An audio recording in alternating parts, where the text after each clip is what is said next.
Move! Incoming fire! Get the cuff, go! Keep pushing forward!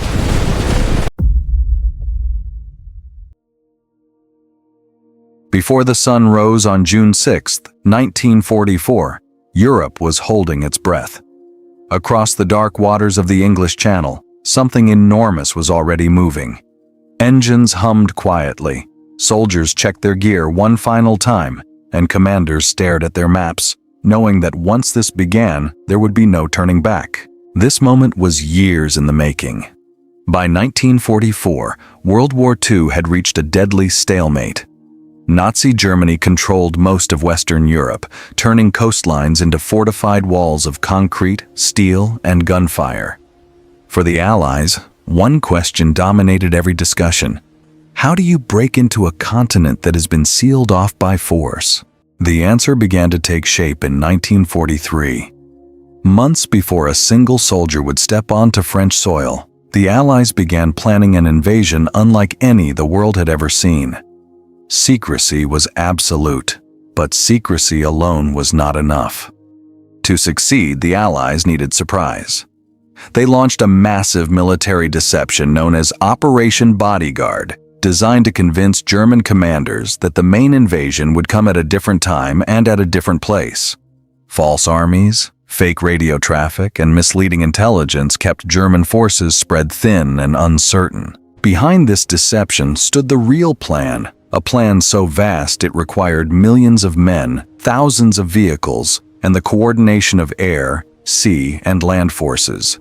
Its codename was Operation Overlord. Yet even this enormous plan depended on one fragile factor: the weather. Storms battered the channel, forcing delays and increasing tension.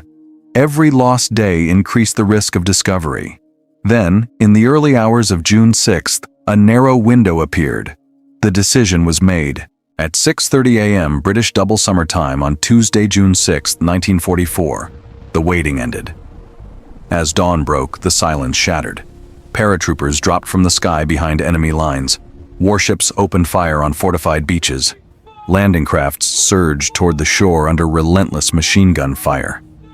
This was no longer preparation. This was D-Day.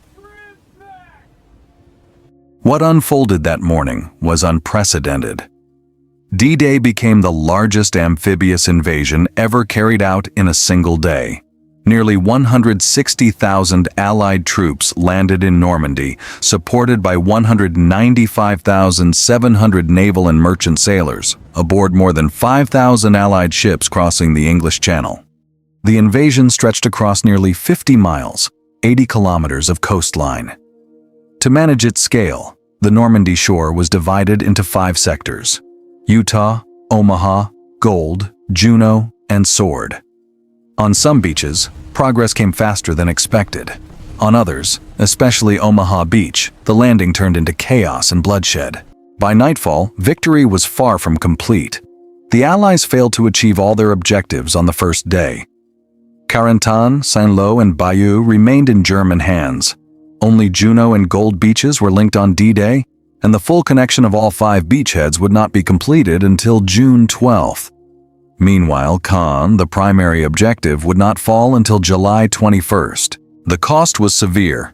German losses on D-Day are estimated at 4,000 to 9,000 men. Allied casualties reached at least 10,000, with 4,414 confirmed killed. Yet despite everything, the Allies had secured a fragile foothold in France, one they would expand steadily in the months that followed. June 6, 1944 was not the end of World War II, but it marked the beginning of the end. Within months, Paris would be liberated. Within a year, Nazi Germany would surrender. All because of one day, one decision, and one impossible landing. Today, the beaches of Normandy are no longer battlefields. They are places of memory, home to museums, memorials, and war cemeteries. Visited each year by millions, they remind the world of what happened when history changed at dawn. This was one moment in time. Many others are still waiting, one day at a time.